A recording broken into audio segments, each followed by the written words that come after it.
ये बात करेंगे इंडियन ऑयल शेयर के बारे में। ज़्यादा जो एनालिसिस रहेगा वो इंडियन ऑयल का ही रहेगा। वीडियो के एंड पर बात करेंगे कुछ डिविडेंड और बोनस शेयर्स के बारे में। तो वीडियो को शुरू करने से पहले एक छोटी सी रिक्वेस्ट उन लोगों से करना चाहेंगे, चैनल पर फर्स्ट टाइम आए हैं तो चैनल को सब्सक्राइब ज़रूर कर लें ताकि आने वाली सारी अपडेट समय से पहले आप तक पहुँचती रहे।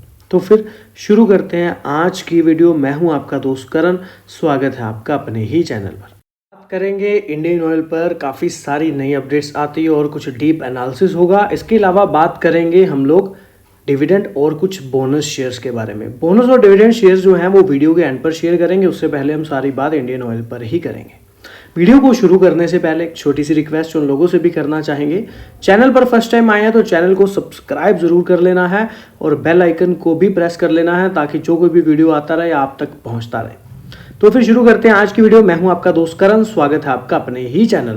देखिए, इंडियन ऑयल पर सबसे पहले पॉइंट की बात करें तो अमेरिका में जो मजबूत रोजगार आंकड़े आए हैं और चीन के साथ व्यापार के लिए जो वार्तालाप होती नजर आ रही है, उसके चक्कर में कच्चे तेल में थोड़ा सा उछाल आता नजर आ रहा है। जहां पर बात करें करीब 2-3 बजे के करीब यहाँ पर ब्रेंट और क्रूड के करीब बात करें तो यहाँ पर काफ़ी तेजी आती नजर आई है।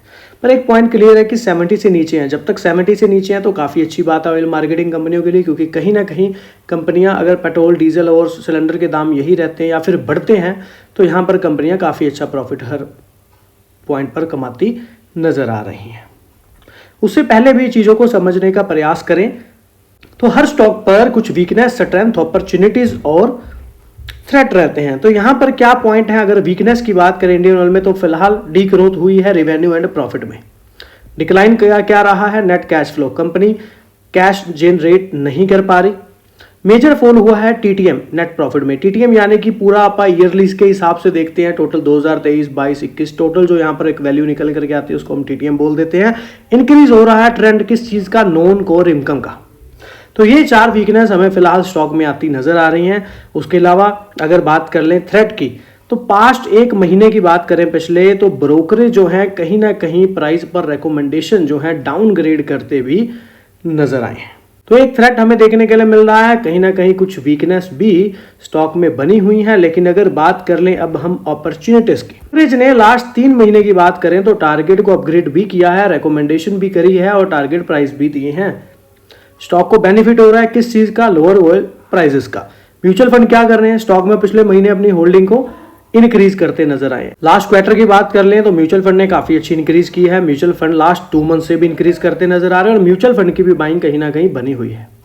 बात कर लें कुछ स्टॉक में स्ट्रेंथ की तो यहां पर बेंजामिन ग्राहम वैल्यू स्क्रीन पर स्टॉक देखने के लिए मिल रहा है। कंपनी 10% अपने शेयर प्राइस को लास्ट 3 मंथ में इंक्रीज करती नजर आई। कहीं ना कहीं प्रॉफिट भी कंपनी का काफी अच्छा देखने के लिए मिला। हाईएस्ट रिटर्न्स में देखें तो ओवर 5 ईयर में कंसिस्टेंट अच्छे रिटर्न रहे हैं। आउट परफॉर्म वर्सेस इंडस्ट्रीज की काफी अच्छा स्टॉक पिछले 1 महीने में बनाता नजर आ रहा है। डिविडेंड यील्ड काफी अच्छा है according to sector dividend yield के।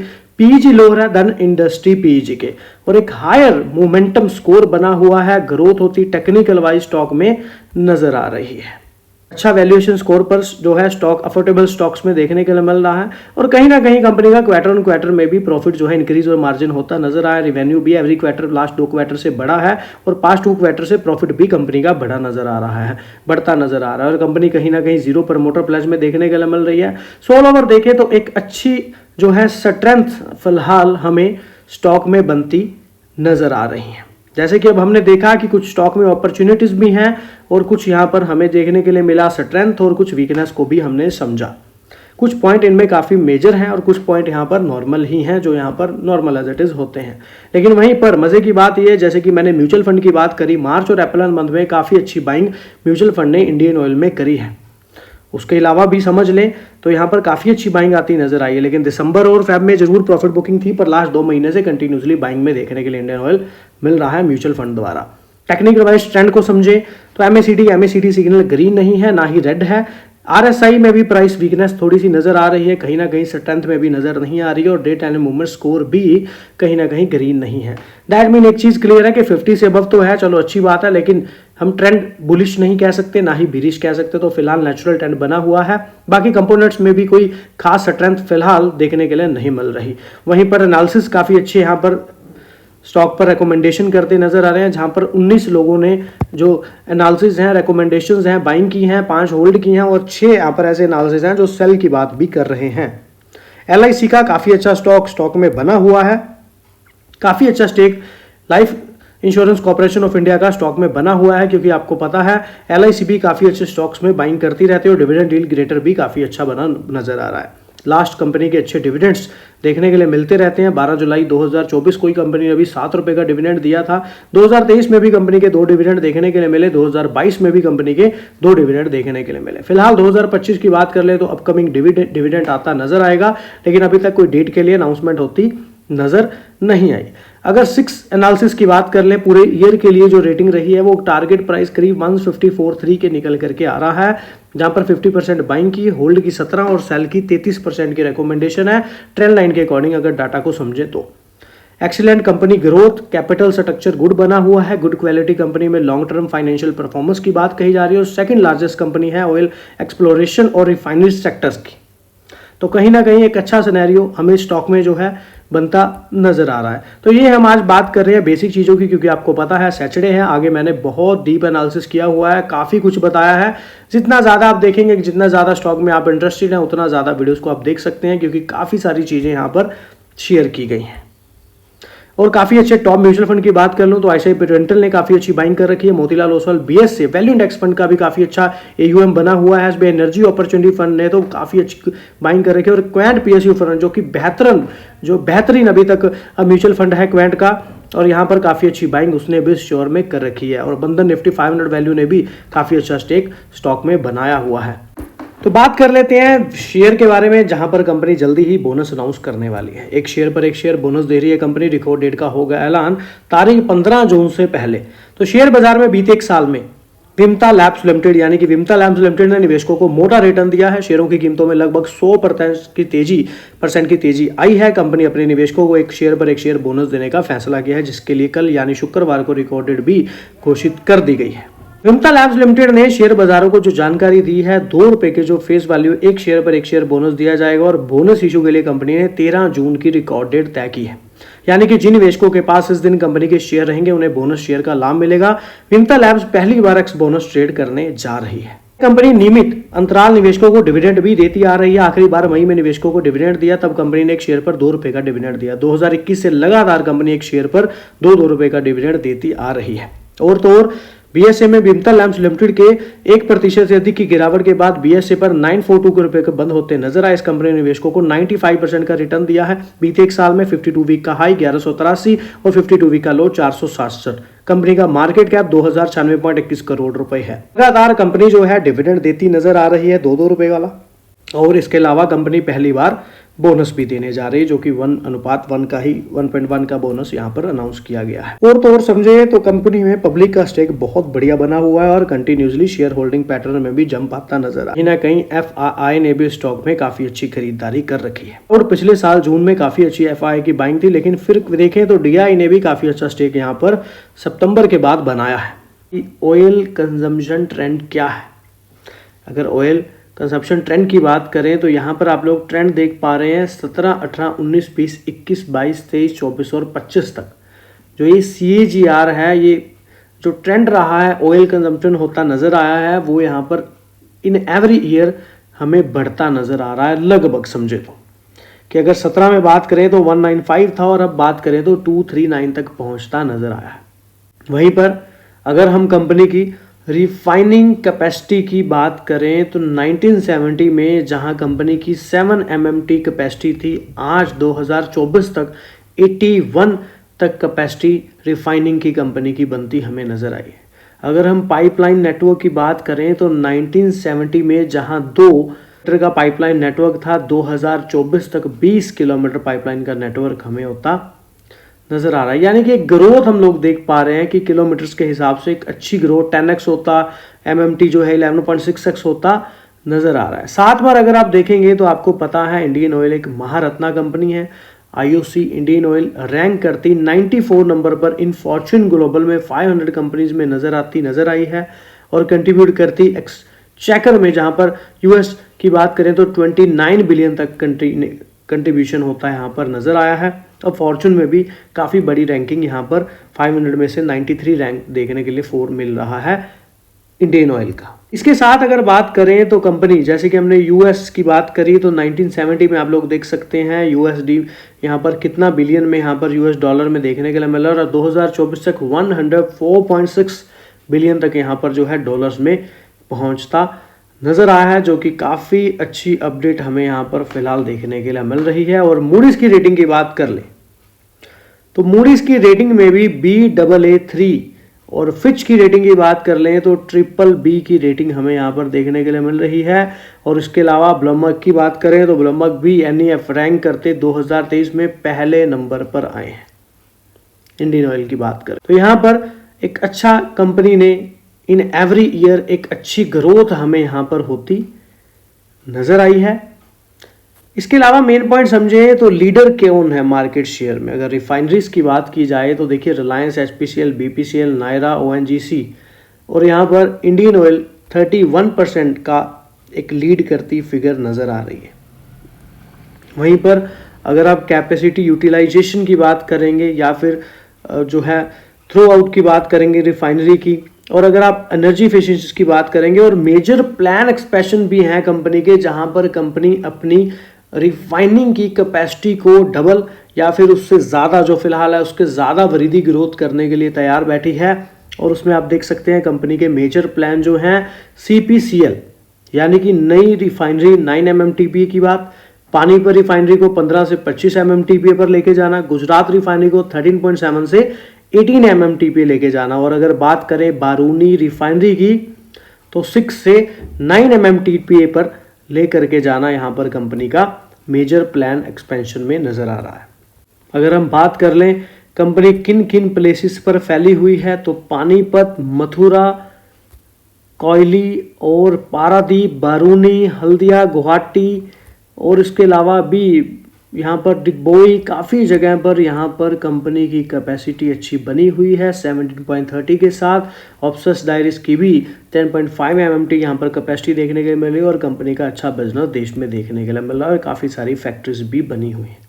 जबकि अगर एक और अपडेट बात करूँ जिसकी मैंने KSA की बात करी तो कंपनी ने रूरल थ्रस्ट पर भी काफ़ी ज़्यादा फोकस किया है, जहाँ पर 12,197 नए किसान सेवा केंद्र भी खोले हुए हैं। वहीं पर अगर प्रोडक्ट्स की बात कर लें तो कंटिन्यू यहाँ पर सर्वो की एक अच्छी सेल्स ब्रांड की XP95, XP100 for MotoGP in China में भी काफ़ी ज़्यादा अप्रूवल मिली हुई है, और एक अच्छा ग्लोबल स्टैंडर्ड देखने के लिए मिल रहा है। और सर्वो पे भी काफ़ी ज़्यादा सेल्स हैं, जो बाइक में जो हैं डीजल वगैरह या फिर जो सर्विस होती है ना, LPG की बात करें तो सिलेंडर में भी इन्होंने काफ़ी अच्छा सिनेरियो बना हुआ है। इंडियन तत्काल सेवा, इंडियन फैमिली कनेक्ट, और 2 किलो का सिलेंडर इनका जो मुन्ना जिसका नाम रखा हुआ है, छोटू 5 किलो का सिलेंडर। तो यहाँ पर ग्रीन इनोवेटिव्स पे भी कंपनी का काफ़ी बड़ा फोकस है, जहाँ पर कंपनी लॉन्च करती E100 यानी कि रेवोल्यूशनरी के लिए जो ग्रीन फ्यूल प्रोड्यूस करती इंडियन ऑयल नज़र आ रही है। तो काफ़ी अच्छी सिनेरियो जो है हमें यहाँ पर इंडियन ऑयल पर देखने के लिए मिल रहा है, इसमें किसी भी तरह का कोई डाउट नहीं है। अगर हम कंपनी के रिटेल आउटलेट्स की ही बात कर लें तो 37,472 रिटेल आउटलेट्स की बात कही जा रही है। अगर कस्टमर टच की बात कर लें तो 61,000 के करीब कस्टमर का टच बल्क कंज्यूमर पंप्स देखने के लिए मिल रहे हैं। LPG डिस्ट्रीब्यूशन की बात कर लें तो 12,880 वो हैं। एसएको LDO डीलरशिप की बात करें तो 3800 से प्लस वो हैं। अदर में भी 353 फैले हुए हैं, यानी कि एक अच्छी प्रेजेंस इंडिया में और मल्टी कंज्यूमर टच पॉइंट्स देखने के लिए इंडियन ऑयल द्वारा हमें मिल रहे हैं, जहां पर कंपनी के LPG bottling plants, terminal, depots, fuel station भी काफ़ी। इसके अलावा मेन मजे की बात यह है कि first green hydrogen fuel cell बनाती इंडिया की बसेस में नजर आई है इंडियन ऑयल। CBG प्लांट लगाती यहाँ पर बेस बनाती गोरखपुर में नजर आई है कंपनी, और सोलर कुकिंग के सॉल्यूशंस भी कंपनी यहाँ पर करती नजर आई है। हम आने वाले अपकमिंग प्रोजेक्ट्स या फिर प्रोजेक्ट्स की जो चल रहे हैं कंटिन्यूसली उनकी कोस्ट की बात करें, जैसे कि हमने पहले भी कहा कि कंपनी ने अपनी कैपेसिटी को बढ़ाना है। अगर उस प्रोजेक्ट की कोस्ट की बात करें तो पानीपत रिफाइनरी पर 15 से जो 25 करना है तो 38,231 करोड़ का एस्टिमेट जो है करोड़ का प्रोजेक्ट है। गुजरात रिफाइनरी पे भी 18,936 करोड़ की इन्वेस्टमेंट, बरौनी रिफाइनरी पर भी 14,810 करोड़ की इन्वेस्टमेंट, वहीं पर और काफ़ी सारी कंपनियां हैं जो आप लोग देख पा रहे हैं। एक बड़ी इन्वेस्टमेंट्स हमें इन एस्टिमेट कॉस्ट यहाँ पर बताई गई, लगभग देखा जाए तो काफ़ी बड़ी अमाउंट हो चली।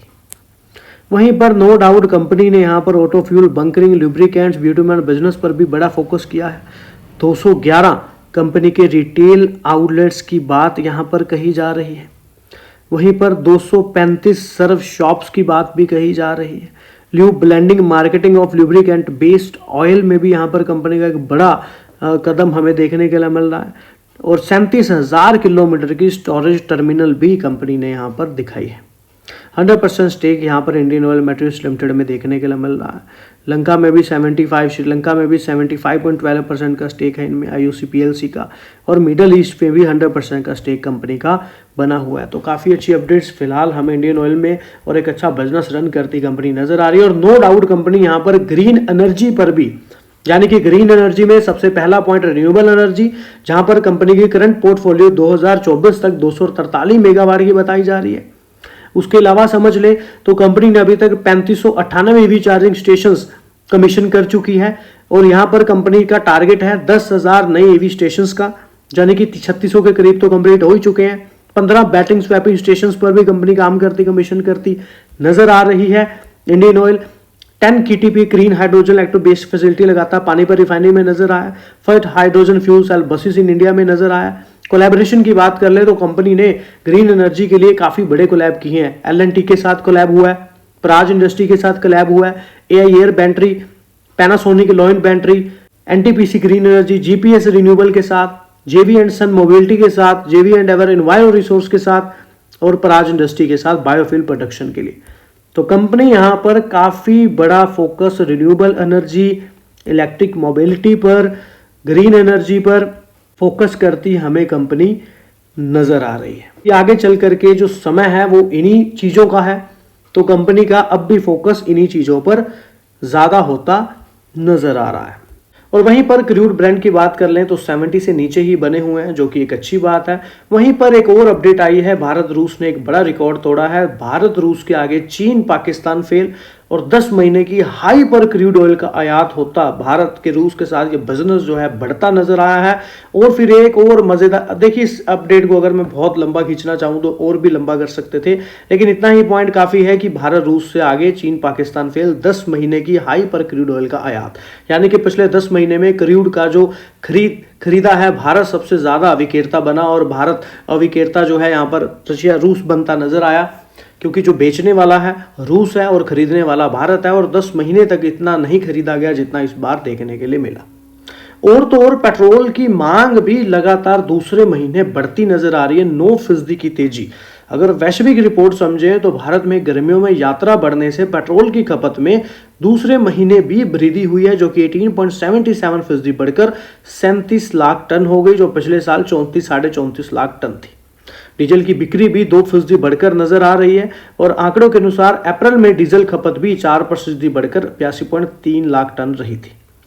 सो समझा जाए तो कहीं ना कहीं यहाँ पर एक जो है सिनेरियो पिछले 2 महीनों से बढ़ता नजर आ रहा है, और डीजल भी और पेट्रोल भी, जिनका फायदा ऑयल मार्केटिंग कंपनियों को ज्यादा होता नजर आ सकता है, क्योंकि पेट्रोल और सिलेंडर इन दोनों के दाम वही चल रहे हैं, कम तो हुए नहीं। लेकिन कम क्या हुआ है? कच्चा तेल। कच्चा तेल कम हुआ है तो इंडियन ऑयल उस कच्चे तेल को कम रेट में खरीदेगी, और मुनाफा कंपनियां उतना ही कमा पा रही हैं। वो भी आगे मैंने अलग अलग एक अपडेट इसके रिलेटेड ही शेयर करने के लिए अलग से निकाली, जैसे कि अलारा कैपिटल को यह उम्मीद है कि सरकारी तेल विपणन कंपनियां कच्चे तेल की कीमत में गिरावट के बीच अपने ऊर्जा क्षेत्र के लक्ष्य को वित्त पोषित करने के लिए ऐतिहासिक विपणन व्यवस्था से अधिक ऋण की अनुमति देंगी। अब इस पॉइंट को समझने के लिए हमें अगली लाइन को भी बढ़ना पड़ेगा कि कच्चे तेल की कीमतें जो हैं, अभी देखिए Q1 के 25-26 के रिजल्ट्स आएंगे, और अंतर्राष्ट्रीय स्तर पर $65 प्रति लीटर बढ़ गई है जो कच्चे तेल का दाम है। और Q4 के स्तर के पैमाने पर देखें तो 10 प्रति लीटर गिरावट आई है, जो कि 75 के करीब थे। पेट्रोल और डीजल पर हाल ही में ₹2 प्रति लीटर का शुल्क वृद्धि के बावजूद ऑयल मार्केटिंग कंपनियों के बाजार और डीजल सकल बाजार में लगभग ₹3.5 प्रति लीटर का सुधार हुआ है। यानी कि कहीं ना कहीं कच्चे तेल की कमजोरी की वजह से कंपनियों को पेट्रोल डीजल पर एक अच्छा मुनाफा होता नजर आ रहा है। इस चीज को समझने के लिए अगली न्यूज भी काफी अच्छी रहेगी। अब मोतीलाल ओसवाल ने भी पहली तिमाही की आय में अनाज अंडर रिकवरी में कमी की संभावना बताई और हाल ही में घरेलू अनाज की जो कीमत है 50 रुपए प्रति वर्ष की बढ़ोतरी भी हुई और क्षेत्र की मांग में कमी के कारण प्रोपेन की बिक्री में भी गिरावट से अधिक लाभ प्रदान करती है और ऑयल मार्केटिंग कंपनियों के लिए रूस से कच्चे तेल का अनुपात वित्त वर्ष 26 की पहली तिमाही में फिर से बढ़ने की उम्मीद है और वो चीज़ हमें देखने के लिए मिल भी रही है, जिससे सकल रिफाइनिंग मार्जिन को, जो कि इंडियन ऑयल कंपनी के रिफाइनिंग मार्जिन हैं सकल, वो यहाँ पर उनको सपोर्ट मिलेगा और इस बीच ऑयल मार्केटिंग कंपनियों की जो आय है, जो इनकम है, वो उसमें गति होगी और मजबूत बनी हुई है। तो ऐसा यहाँ पर इनका कहना है। ऑल ओवर समझा जाए तो एक अच्छा पॉइंट है, लेकिन अगर इसको भी थोड़ा सा डीप समझे, देखिए कच्चे तेल की कीमतों में जब गिरावट होती है तो ऑयल मार्केटिंग कंपनियों को लाभ होता है, क्योंकि कच्चे माल की लागत क्या हो जाती है, कम हो जाती है और उनके लाभ मार्जिन बढ़ जाता है। लेकिन एक नेगेटिव पॉइंट क्या है, अगर सरकार ईंधन के दाम कम रखने के लिए ऑयल मार्केटिंग कंपनियों पर दबाव डालती है तो जिसके उनकी आय भी कम हो सकती है। तो ये एक पॉइंट को आपको साथ लेकर के चलना है। ऑयल मार्केटिंग कंपनियां अच्छा बेनिफिट ले रही हैं, क्योंकि पेट्रोल डीजल के दाम एज इट इज चल रहे हैं, वही जो पहले थे लगभग, कोई बहुत बड़ा कम रेट नहीं किया गया और उल्टा सिलेंडर के दाम 50 रुपये बढ़ा दिए गए, जिससे इन कंपनियों पे मार्जिन बढ़ता। तो इंडियन समूह की कंपनी यानी कि चेन्नई पेट्रोलियम कॉर्पोरेशन लिमिटेड के अपने हिरक जयंती वर्ष के अवसर पर पेट्रोल और डीजल बेचने के लिए जो दुकानें हैं स्थापित करने की दिशा में कदम बढ़ाया। मंगलवार को यह जानकारी मिलती नजर आई, जो शहर के निकट स्थित अपनी रिफाइनरियों में ईंधन का उत्पादन कर रही है। नए इस उद्देश्य के लिए पूंजी विस्तार के रूप में 400 करोड़ रुपए भी निर्धारित किए गए। तो यहाँ पर एक रणनीतिक विकास पथ पर आगे बढ़ते यहाँ पर नजर आएंगे, क्योंकि 20 साल पहले भी सीपीएसएल कंपनी का एक स्टैंड लोन आउटलेट था। हम बात यहाँ पर इंडियन ऑयल की भी कर रहे हैं, समझते हैं वो कैसे। तो उन्होंने कहा है कि हमारा लक्ष्य है जिस पर हम काम कर रहे हैं और कुछ हिरक जयंती दुकानें स्थापित करने में बड़ी इन्वेस्टमेंट की बात कही जा रही है और पेट्रोल डीजल बेचने वाली खुदरा दुकानों की भी बात कही। अब सवाल यह है कि इंडियन ऑयल का इसमें क्या अहम भूमिका है। तो देखिए, CPCL Indian oil corporation limited की एक सहायक कंपनी है जो भारत सरकार के पेट्रोलियम और प्राकृतिक गैस मंत्रालय के स्वामित्व में से एक सार्वजनिक क्षेत्र का उपक्रम भी है। आईओसीएल के पास सीपीसीएल के करीब 52% के करीब शेयर्स हैं, तो आधे से ज्यादा की होल्डिंग इंडियन ऑयल की सीपीसीएल में बनी हुई। फिर यहां पर चेन्नई पेट्रोलियम खुदरा ईंधन आउटलेट स्थापित करेगी, जहां पर 400 करोड़ रुपए के पूंजीगत व्यय की प्रतिबंध, यानी कि 400 करोड़ रुपए निवेश किए जाएंगे। और यहाँ पर दुकानों की संख्या के बारे में तो नहीं बताया गया, लेकिन समारोह के दौरान, हिरक जयंती समारोह के दौरान कंपनी खुदरा दुकानों का पहला दौर शुरू करने की स्थिति, और खुदरा दुकानों पर पेट्रोल डीजल भी बेचा जाएगा।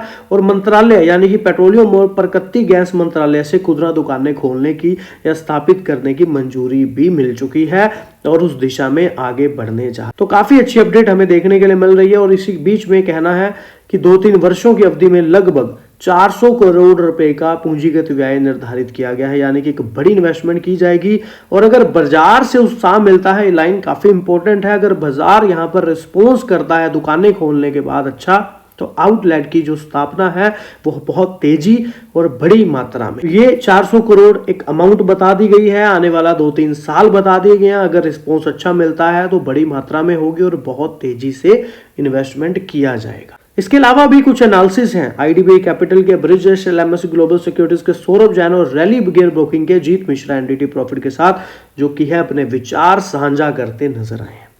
इंडियन ऑयल की बात कर ले तो ग्लोबल क्रूड ऑयल प्राइसेस यहां पर कुछ बढ़ते नजर आए और सौरभ जैन सजेशन दे रहे हैं इंडियन ऑयल पर कि गुड, अच्छा है स्टॉक, होल्ड करिए for short term gain.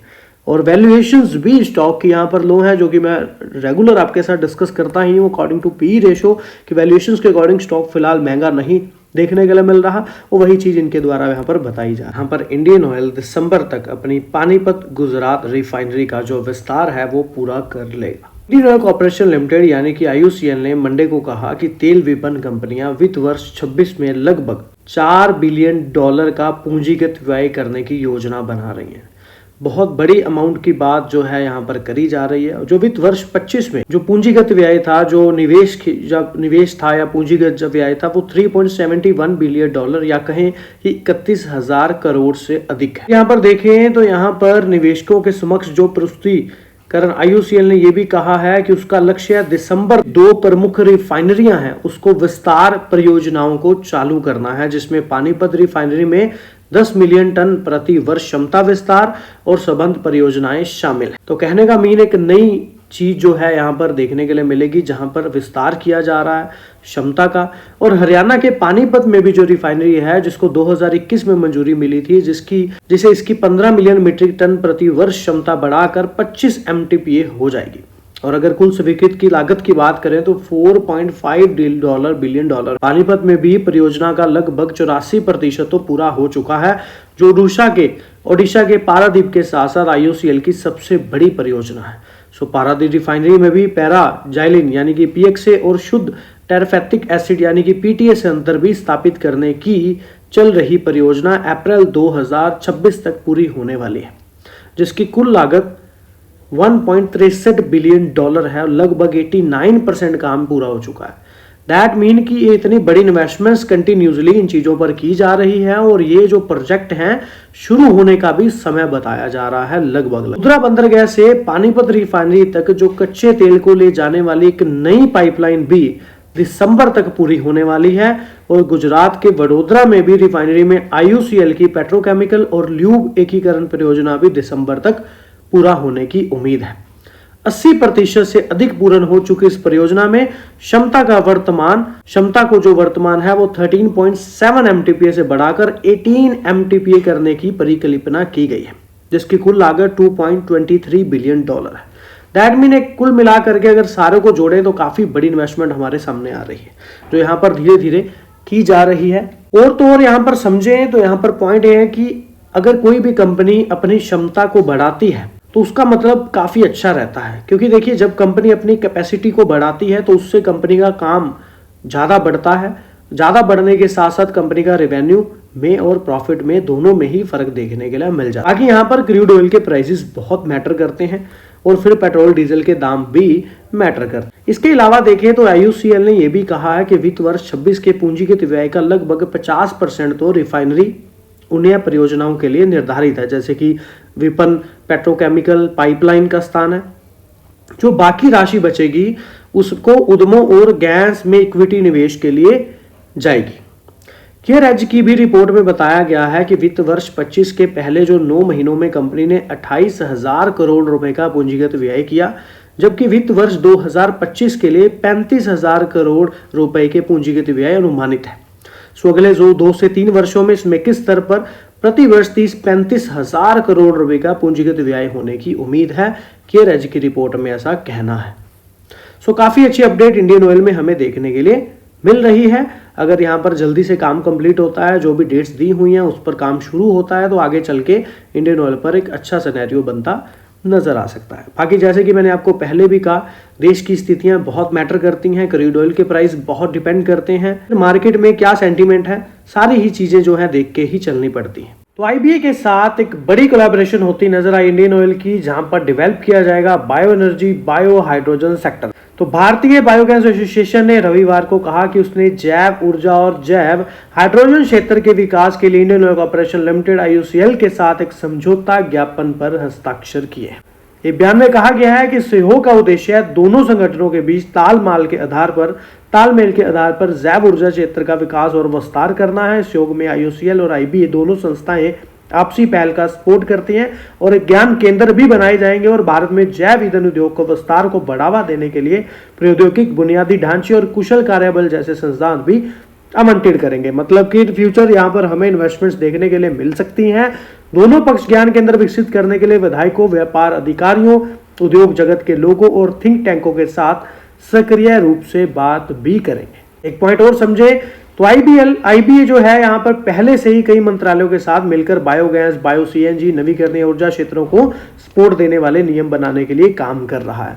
So biogas विकास को गति देने के लिए यह साझेदारी केंद्रीय और राज्य मंत्रालयों के बीच सहयोग को सुगम भी बनाएगी और IOCL और IBA जैव ईंधन की विभिन्न श्रेणियों के लिए नीतिगत प्रोत्साहन तैयार करने और उस पर प्रस्तावित करने के लिए काम भी करेंगे। सो IBA के अध्यक्ष गौरव केडिया ने यह चीजें बताई हैं।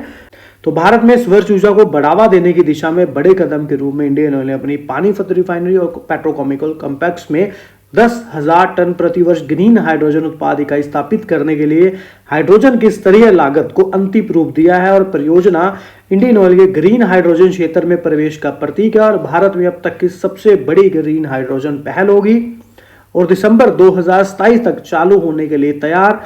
ग्रीन हाइड्रोजन रिफाइनरी परिचालन में जो जीवाश्म व्युत्पन्न हाइड्रोजन है उसकी जगह लेंगे और कार्बन उत्सर्जन में पर्याप्त कमी आती नजर आएगी और ग्रीन हाइड्रोजन प्लांट अब चालू हो गया है और बहुत अच्छी बोलियां भी मिल रही हैं और निविदाएं और मूल्यांकन किया जा रहा है और 1-2 महीने के भीतर काम में सक्षम होंगे और 2 साल के भीतर पानीपत हरियाणा में 10,000 टन प्रतिवर्ष क्षमता वाली ग्रीन हाइड्रोजन प्लांट चालू हो जाएगा।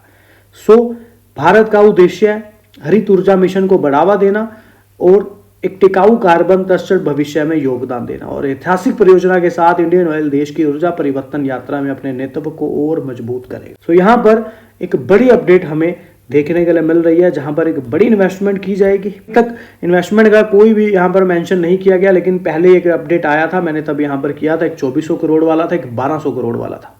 इसके अलावा CLSA की बात कर लें तो IOC के शेयर का जो टारगेट है वो 135 रुपए कर दिया है, मूल्य को बढ़ा दिया। CLSA ने इंडियन ऑयल कॉर्पोरेशन पर अपना लक्ष्य मूल्य 120 से बढ़ाकर 135 कर दिया है, जबकि होल्ड रेटिंग बरकरार रखी है क्योंकि जो कि औसत से 25% या जितना होना चाहिए उससे 25% कम है। इंडियन ऑयल कॉर्पोरेशन पर 205 का मॉर्गन स्टैनली ने एक टारगेट दिया है, दर्शाता है और यह तेल रिफाइनरी पर सरकारी तेल रिफाइनरी के लिए बाजार में सबसे अधिक मूल्य लक्ष्य भी है और इंडियन ऑयल पर कवरेज करने वाले 34 विश्लेषकों में से 22 ने खरीदने की रेटिंग, बाइंग की रेटिंग दी है, 5 ने होल्ड के लिए और 7 ने बेचने के लिए रेटिंग करी। सो आपको ये इंडियन ऑयल के डिविडेंड राशि के साथ डिविडेंड रिकॉर्ड डेट की घोषणा अभी नहीं हुई। इंडियन ऑयल ने कहा है कि अंतिम डिविडेंड के भुगतान की जो रिकॉर्ड तिथि है, रिकॉर्ड डेट है, वो अभी तय की जाएगी और उचित समय पर आपको दोबारा से सूचित कर दिया जाएगा। इंडियन ऑयल ने यह नहीं बताया कि शेयर धारकों को 30% यानी कि 3 रुपए का डिविडेंड कब दिया जाएगा। हालांकि इंडियन ऑयल ने AGM में घोषणा की तारीख से 30 दिनों के भीतर एलिजिबल शेयर धारकों को, शेयर होल्डर्स को डिविडेंड का भुगतान किया जाएगा। चॉइस इक्विटी ब्रोकिंग के उपाध्यक्ष कुणाल परार ने कहा है कि इंडियन ऑयल के शेयर फिलहाल 138 के आसपास हैं और इंडियन ऑयल उच्च डिविडेंड देने वाली कंपनी है। बाजार विशेषज्ञ ने कहा है कि बाजार भारतीय तेल पर मेरा नजरिया सकारात्मक है और इंडियन ऑयल के लिए मेरी सिफारिश खरीदारी की है। व्यापारिक दृष्टिकोण से इंडियन ऑयल का शेयर बाजार विशेषज्ञ ने कहा टारगेट 144 और 148 है, स्टॉप लॉस 132 के करीब बताया गया है। स्थिति के आधार पर यदि कोई व्यक्ति डिलीवरी में इंडियन ऑयल खरीदना चाहता है तो मेरा विचार है कि इसे खरीदें। इंडियन ऑयल के निवेशक डिविडेंड और मूल्य वृद्धि दोनों से लाभ उठा सकते हैं और स्थिति के आधार पर इंडियन ऑयल के शेयर का टारगेट 165 रुपए होगा, 65, और अगर इस स्तर को भी इंडियन ऑयल के शेयर तोड़ते हैं तो तेजी आगे भी जारी रहेगी और अगला टारगेट 180 रुपए होगा HPCL के। तो इंडियन ऑयल कॉर्पोरेशन की वडोदरा स्थित गुजरात रिफाइनरी कैलेंडर वर्ष 2025 के दौरान 2 पेट्रोकेमिकल इकाइयों को चालू करके पेट्रोकेमिकल क्षेत्र में विविधता लाने में मदद के लिए 24,000 करोड़ रुपए का निवेश कर रही है। बाकी वीडियो जो है हमने बनाया है एजुकेशन पर्पस के लिए। अगर आप कोई भी डिसीजन ले, निवेश करें, फाइनेंशियल एडवाइजर की सलाह पहले ले, बड़ी बात को स्टडी जरूर किया करें। चैनल पे सभी लोगों का तहे दिल से धन्यवाद। मिलते हैं ऐसी एक और वीडियो के साथ। कंपनी ने यहाँ पर जो डिविडेंड है वो यहाँ पर रिकॉर्ड डेट 20 जून रखी है, लेकिन यहाँ पर 4 जुलाई को जो 2025 को होने वाली कंपनी की 106वीं वार्षिक आम बैठक है जो कि AGM शेयर धारकों की मंजूरी के साथ चलती नजर आएगी, अधीन है। तो उसके बाद यहाँ पर पात्रता के लिए वैसे 20 जून रिकॉर्ड दी गई है, लेकिन AGM की जो मीटिंग है टाटा पावर में वो 4 जुलाई को देखने के लिए मिलने वाली है। तो एक महीने में 60% की तेजी। अब कंपनी ने दिया एक पर एक बोनस शेयर का तोहफा। तो भारतीय कंपनी है जो एनर्जी और बिजली के कामों में जुड़े बिजनेस को करती है। कंपनी विभिन्न प्रकार के तारों और केबलों को बनाती है और कंपनी 1986 में जयपुर राजस्थान में स्थापित हुई थी और अब यह भारत और विदेशों में अपनी उत्पादों की सप्लाई भी करती है। डायनामिक केबल्स ने किया बोनस शेयर का ऐलान। शेयर धारकों को मिलेगा 1.1 बोनस, यानी कि डायनामिक केबल्स लिमिटेड जो एक सरकारी मान्यता प्राप्त 2 स्टार एक्सपोर्ट हाउस है, अपने शेयर धारकों को बड़ा तोहफा देते हुए 1 बोनस देने का शेयर ऐलान किया। कंपनी के बोर्ड ऑफ डायरेक्टर की बैठक में यह फैसला लिया गया। Bonus share issue. कंपनी अपने हर मौजूदा एक शेयर पर एक शेयर फ्री में देती यहाँ पर नजर आएगी, यानी कि जिसके पास 100 शेयर हैं उनको 100 और मुफ्त मिलेंगे। यह बोनस शेयर कंपनी के सिक्योरिटी प्रीमियम अकाउंट और जनरल रिजर्व से जारी किए जाएंगे। रिकॉर्ड डेट की घोषणा बाद में की जाएगी। बोनस शेयर क्रेडिट कंपनी का लक्ष्य है कि 29 जुलाई 2025 तक बोनस शेयर धारकों के डीमैट अकाउंट में भेज दिए जाएंगे। शेयर कैपिटल में भी इजाफा होगा और इस फैसले के तहत कंपनी ने अपनी अधिकतर पूंजी को भी 25 करोड़ रुपए से बढ़ाकर 50 करोड़ रुपए कर दिया, जिससे भविष्य में भी शेयर धारकों के हित को ध्यान में रखते हुए पूंजी जुटाई जा सके। मौजूदा और नए शेयरों का ब्यौरा। बोनस से पहले शेयर पूंजी 24.22 करोड़, बोनस के बाद शेयर पूंजी 48.45 करोड़, यानी कि 4.84 करोड़ शेयर और पहले 2.42 करोड़ शेयर हो जाएंगे। और वहीं पर पिछले एक महीने में 59% भागा है ये स्टॉक और पिछले एक साल में 64% के करीब रिटर्न रहे हैं इस शेयर डायनामिक केबल्स लिमिटेड में। बात कर लेते हैं शेयर होल्डिंग पैटर्न में। एफआई डीआई दोनों ही बड़े इंस्टीट्यूट इन्वेस्टर स्टॉक में इन्वेस्टेड हैं और धीरे धीरे अपनी होल्डिंग भी कहीं ना कहीं बढ़ाते नजर आ रहे हैं। नंबर ऑफ शेयर होल्डर्स का भी एक जंप देखने के लिए मिल रहा है और पब्लिक ने भी काफी अच्छा